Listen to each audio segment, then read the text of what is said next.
This episode is going to be a bit different than the previous half episodes. There's going to be two parts. Part 1 will be the updates I unlocked from RuneScape Classic. Part 2 will be for RuneScape 2. Don't worry, they're both in the same episode. There are two updates left in RuneScape Classic. The 2003 Halloween event, where the scythes were dropped, and the Mage Arena. After these updates, the game would go on without updating for the remainder of its existence, when its servers finally closed on August 6, 2018, due to a multitude of game-breaking bugs and exploits. Before we begin, though, a compromise is a compromise. Time to drop my rune axe. The Mage Arena has become a staple in RuneScape, and it is still relevant today in both versions of the game, for more than one reason as well. In both games, the initial cape provides excellent stats to magic. In Old School, there's a Part 2 rewarding an even better cape, and in RuneScape 3, the Staff of Guthix provides a best-in-class debuff for bossing. With the release of the Mage Arena came this area in the Deep Wilderness, providing a safe spot and a bank, as well as a rune store. The true allure is the Mage Arena mini-quest to unlock the God Cape, God Staff, and God Spell of one's choosing. We speak to Collodion. He tells us that this is his arena, and it is only for the strongest of mages and is incredibly dangerous. We tell him we're up to snuff, and he tells us to prove it in a duel. We accept, and he teleports us to the arena.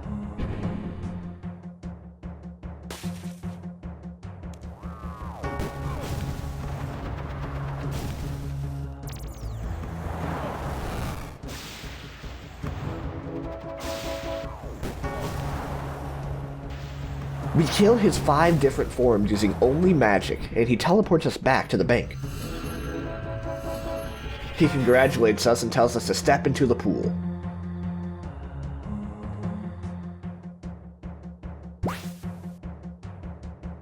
We are brought to another cavern and speak to the man inside, who tells us to choose a god. Down the cavern are 3 statues of Zamorak, Guthix, and Saradomin.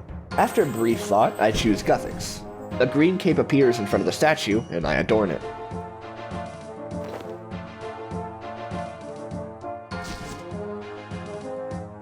We speak with the man, and he provides us with the matching staff of Guthix. This will be our strongest staff and magic cape for a long time, the staff being tier 60, matching dragon weaponry. In addition, to unlock the special attack, we need to unlock the Divine Storm spell. Currently, the only place we can cast a spell is the Mage Arena. In order to unlock it outside of the arena, it must be cast 100 times, successful or not. Just 16 casts to go and I ran out of food. I can't light a fire anywhere inside the bank, so I went out into the level 55 wilderness to roast my lobsters.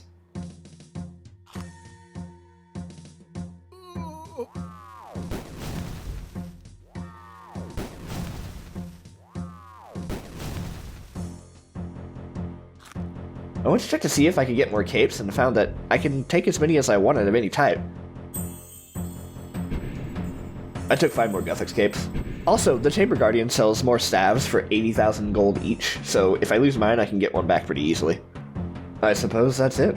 I've done nearly every piece of content that was released during the run of the original RuneScape. Completed every quest and mini-quest, explored every area, leveled every skill, and killed the strongest monster. It's time to move on.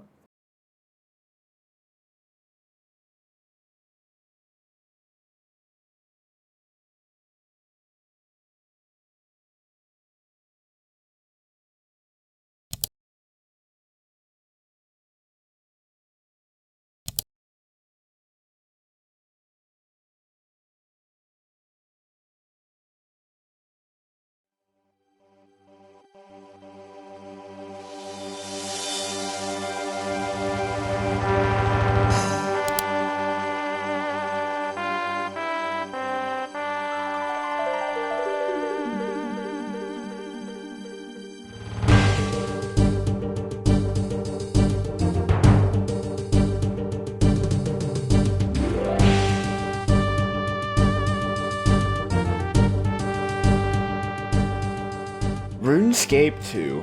Over the last year, from 2002 to 2003, Jagex was hard at work entirely rewriting their game to get it to the next level. Fully animated 3D gameplay. And people were excited, for good reason. The only thing you needed to play this game was a computer and an internet connection. No installs, no subscriptions, no purchases, no credit card required. This was perfect in the early 2000s for children to open up Internet Explorer on their parents' computer and find one of the most well-produced free games of its era. RuneScape 2's beta was initially for members only and ran from December 1st, 2003 to March 29th, 2004. If you've never done so before, I highly recommend going through each of the updates during this period. Hundreds of small tweaks and additions were added to the game during this time, and you'll see a lot that I'm sure you'll feel are staples of the game. In these patch notes, you could really see the love Jagex had for developing this game and how excited they were to make it the best it could be. A few highlights from me are the addition of music, Classic had none, the ability to note items directly from your bank, and colored and animated text. The total amount of updates I've unlocked since episode 8 is 55, counting the 2 from Classic I already went over. The majority of them are not small, either. Let's get into it. December 1st, 2003. RuneScape 2 was released. This only included Asgardia and Mistlin, as well as the Wilderness, and very few quests. A significant amount of features are only referenced in future updates, like this bug fix update on December 9th, referencing the protection from magic prayer, reducing the effects of the entanglement spells, despite both entanglement spells and protect from magic non-existing in RuneScape Classic. December 14th, baby dragons got their own bone type. January 7th, 2004 came with a huge release. The Falador hairdresser and the Varrock clothes shop were introduced. Running was added, Auto Retaliate was added, emotes, all game-defining features still in both versions today. January 21st, the first area unique to RuneScape 2, the Rangers Guild, as well as the Makeover Mage. Jagex continued to add new areas, adding most of the missing quests and areas on February 2nd. February 10th introduced noting items directly from the bank. Something I totally forgot about, but with the release of Kandarin back in March of 2002 came the Sears Village Party Room. It wasn't until I read this update from February 10th, 2004 that it mentioned it, and I remembered it wasn't originally in Falador. The fun new features it's mentioning would be the Dancing Knights and the drop mechanics of the party room that we know today. Okay, I love this one.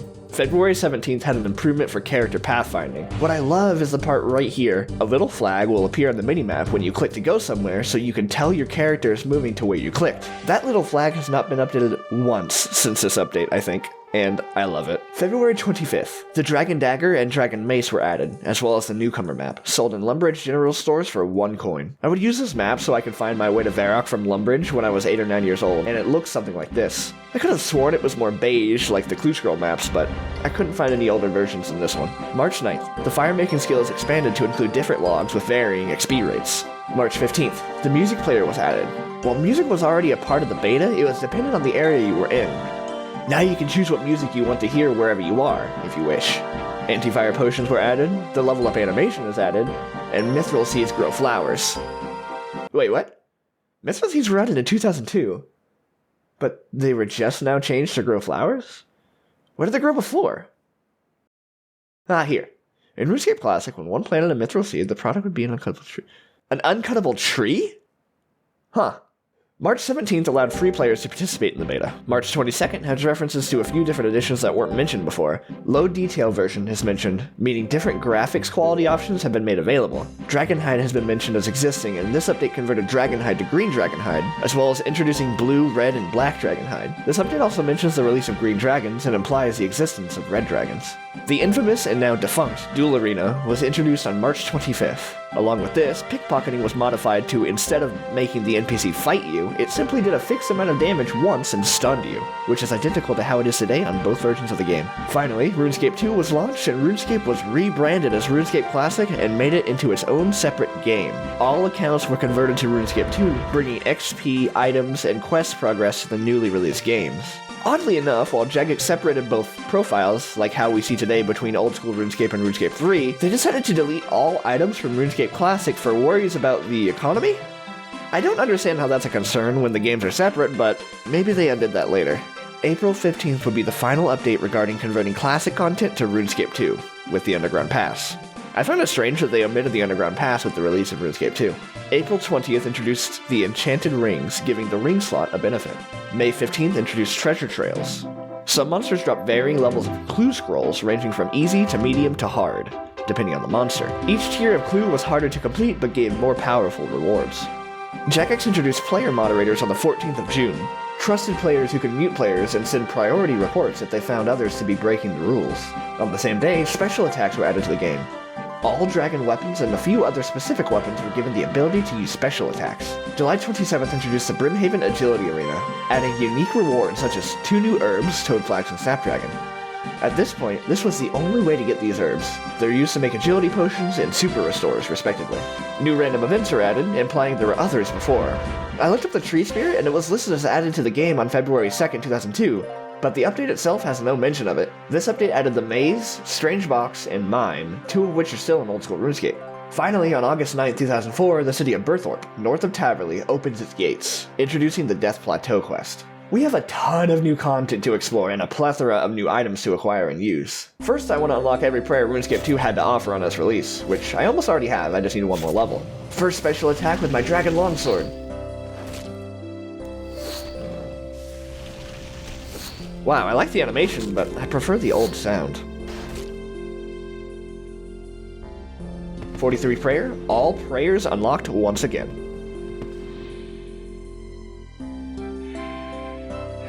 Let's try out the new skill. I think Mining Excellence is different now.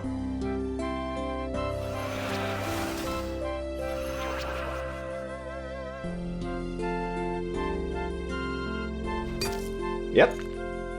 This is actually so good. I think that this is a good time to update the graphics a bit, with the release of the high detail mode. Nice. The air altar was moved just outside of Varrock.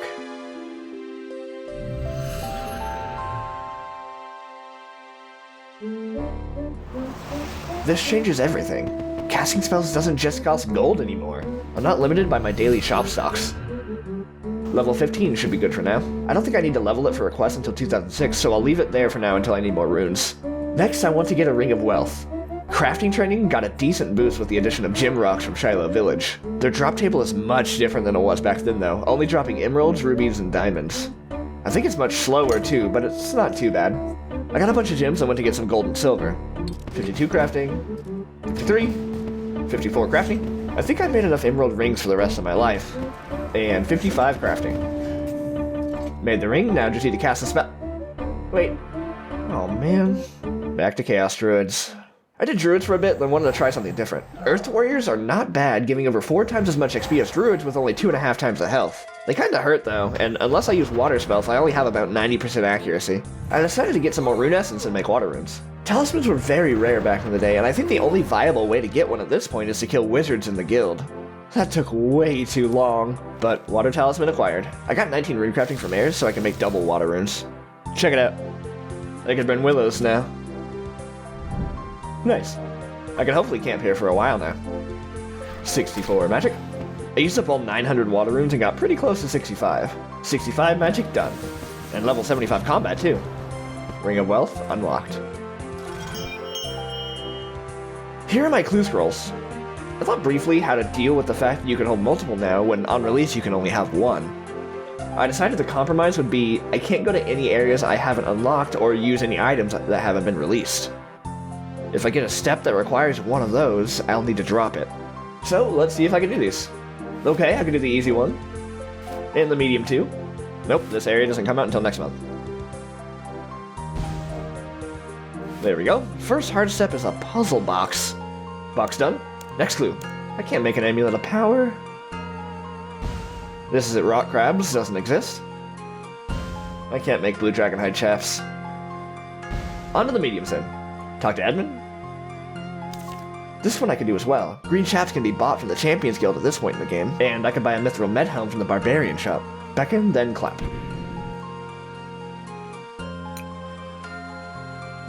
That's Brunt the Chieftain. Man. Alright, then I'll just do easy.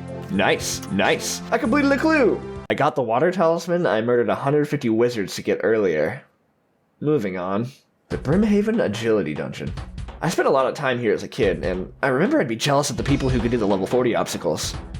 I was so excited once I was able to actually do them and do the dart dodge one. Level 1 obstacle, rope swing. Hold on, can I see that one again? Level 1 obstacle, pillars.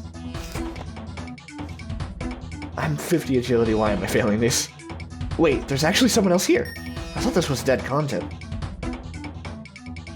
I looked at the rewards for this place, and there's actually a somewhat viable money-making method here. Each ticket is worth over 200,000 gold for the pirate hook. That means, according to Grand Exchange prices, if you do this for an hour, you've made about 13 mil. That's kind of crazy. Ticket acquired. Traded in for a Toadflax.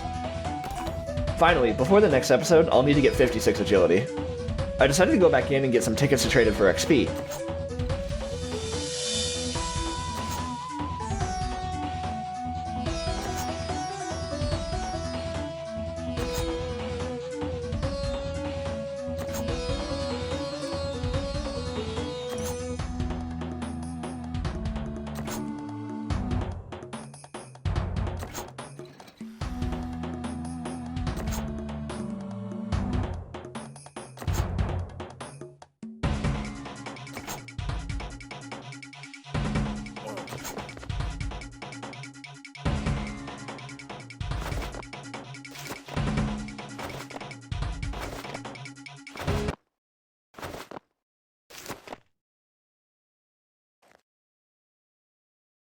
Okay, I got 40 tickets. I can't do this anymore. It's so terrible. The rates are so bad. Tickets alone is only about 22,000 XP, and I think the XP inside is pretty negligible, so I estimate you're getting around 30,000 XP an hour.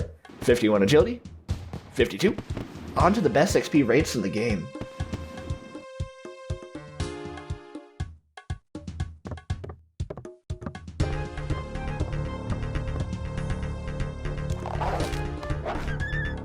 Level 53 agility, 54, 55, and 56.